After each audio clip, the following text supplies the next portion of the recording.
Hello everyone, my name is Ahmad and I'm a Year 3 Mechanical Engineering student from Edward University, Malaysia. And today I'm here to talk about the magnificent engineering of an airplane. Now, isn't it mind-blowing that an airplane which weighs around 80,000 kgs is just controlled by only 2 pilots? Well, I wouldn't give full credit to the pilots, but to the engineers who actually designed this beautiful piece of engineering. Now, here's a picture of a Boeing 747. Now, when you first look at the plane, you can see it has wings, tails, engine, tires, and etc. Now, let's have a closer look at the wings and the tails of an aircraft. One interesting fact is that if you have a closer look at the wings and the tails, you can actually notice that these are not actually made by one single piece, but in fact, there are some movable parts which are attached, and these movable parts play a major role in the engineering of this airplane. Now, as you can see from the diagram here, the highlighted areas are the movable parts of an aircraft. Now, let me tell you an interesting fact. The wings of an airplane actually form a very special shape in fluid mechanics. That is the airfoil. Now, let me tell you a fact. It has been said that if you understand the physics behind this simple shape, this will allow you to understand the physics behind the entire plane. Wow, isn't that amazing? Now, I know what you're thinking. You might be thinking, what makes this simple shape so significant? Now, in order to answer your question, we must see what role does an airfoil play in an aircraft. Now, if we look at the aerodynamics of a foil, we can see when the airfoil is moving with relative to the air, it produces a lift force, and this lift force is used to lift the aircraft. Now, let's go into more detail on how the airfoil actually manages to do this. Now, let's assume that an airfoil is moving at a certain speed with relative to air. Now, when the air moves across the airfoil, it actually creates a downwash, and then this downwash creates a pressure difference between the top and the bottom of the airfoil, which looks something like this. We have low pressure at the top and high pressure at the bottom. Now, due to this pressure difference, there is a force exerted which is called the lift force, and this lift force is then hence used to lift the aircraft. Now, let's look at ways to increase the lift force. The first one is higher angle. Higher the angle of the airfoil, higher is the lift force. And the second one is the higher speed. Now, you might have noticed that the runway for an airplane is pretty long. It is because the pilot has to make sure the aeroplane reaches maximum speed before taking off in order to gain a lot of lift force. And the third one is the flaps and the slats. Now, remember when I was talking about the movable parts of the wings? Well, flaps and slats are nothing but one of the movable parts of the wings. Now, the question here is, how do flaps and slats actually help in increasing the lift force? Well, let's look at a practical example for better understanding. Now, what the pilot does is, before taking off, is it alters the shape of an airfoil. Now, as you can see from the diagram here, the first diagram shows that the slat and the flap are actually at their original position, and at the second diagram you can see that their position is altered. Now, due to this alteration, the airfoil becomes more steep. Now, because of this, there is an increase in the wing area, and due to the increase in wing area, there is more downwash created, and because of more downwash, there is more pressure difference, and because of pressure difference, there is more lift force. Wow, isn't it amazing that just changing a simple change in the shape can give you so much of lift force? Well, apart from the slat and the flap, there is one more movable part in the wing which helps in increasing the lift force. And these are the ailerons. Now, The ailerons are functioned in such a way that they can move up and down. And now you can see from the figure here at the left side, the aileron is moved upwards. And because of this, it gives a low lift which is helped during the aircraft is landing.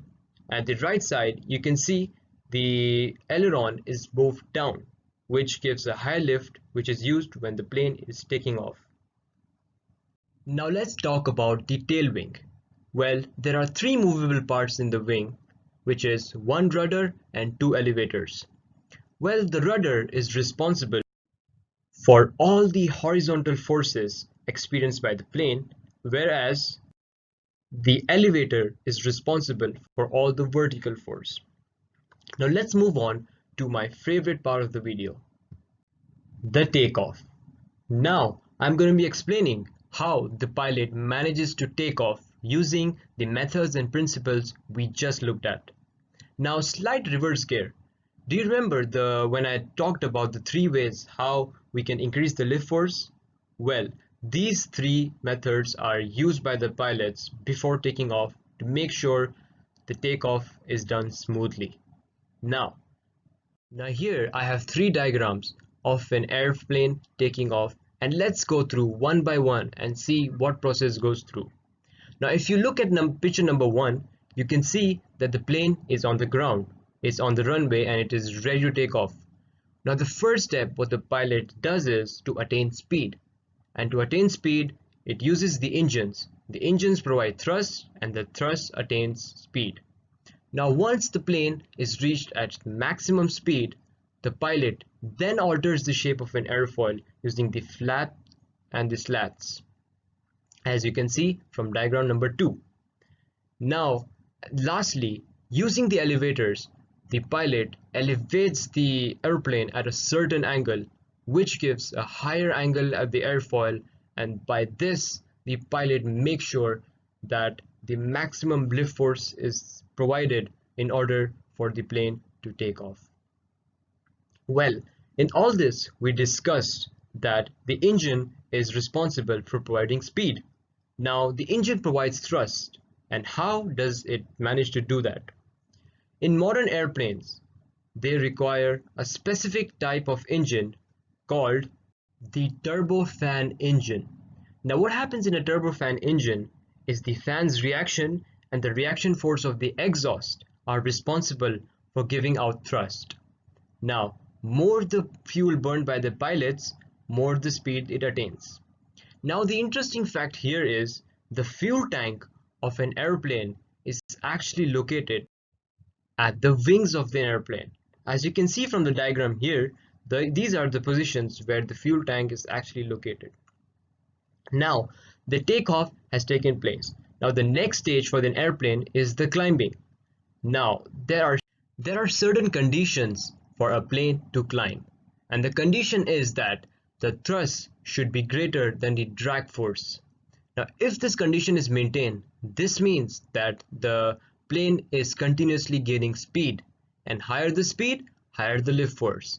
So this condition makes sure that the plane is climbing and is reaching the level flight. Now when the plane reaches the level flight, here the conditions are changed. Now the drag force is equal to the thrust, and the weight of the aircraft is equal to the lift provided by the air wings. Now if these conditions are maintained, this means that the plane has reached its level flight and is ready for its journey and good to go. Now let's talk about one of the most important phenomena in an aircraft, and that is changing direction. Now most of the people think that only the rudder is involved in changing the direction of the aircraft, but in fact there's actually a lot more into it. Let's suppose that if only rudder was involved in changing the direction, then this direct change can actually damage the plane and cause a lot of discomfort to the passengers. So what the pilots do is they use the concept of centrifugal force. Yes, that's right, you heard me right, centrifugal force. Now the question here is, how do they attain centrifugal force? Now, as you can see at the diagrams, that when it is time for changing direction, what the pilot does is it actually alters the position of the ailerons.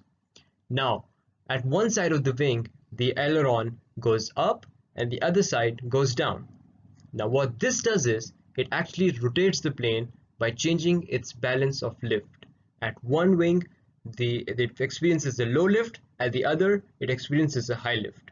Now, because of this, as I said, the plane rotates in a certain manner. And because of this, now the vertical component of the plane provides centrifugal force. And because of this, there is a smooth change in direction of the aircraft. Wow.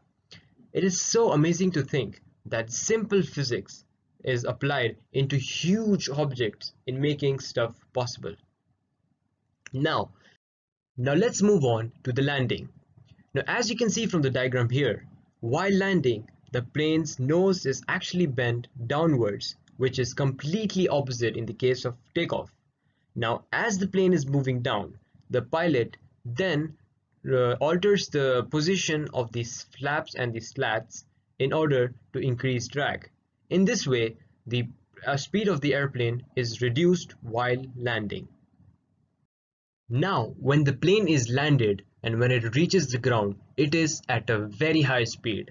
Now, there is another movable attachment at the wing which is called the spoiler. Now, the pilots activate the spoiler to increase the drag force further. And there's one more last technique which the pilot use is the reverse thrust. As you can see from the diagram here, the covers of the engines are wide open, and now because of this, the air which was supposed to go backwards is now forced forwards. So because of this technique, it increases the drag force and helps the aircraft to come at a stop.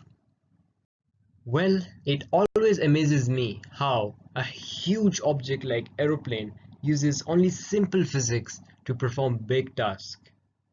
Well, with that being said, here comes the end of my presentation. Thank you so much for paying attention, and I really hope that this presentation was informative to you guys. And once again, thank you so much.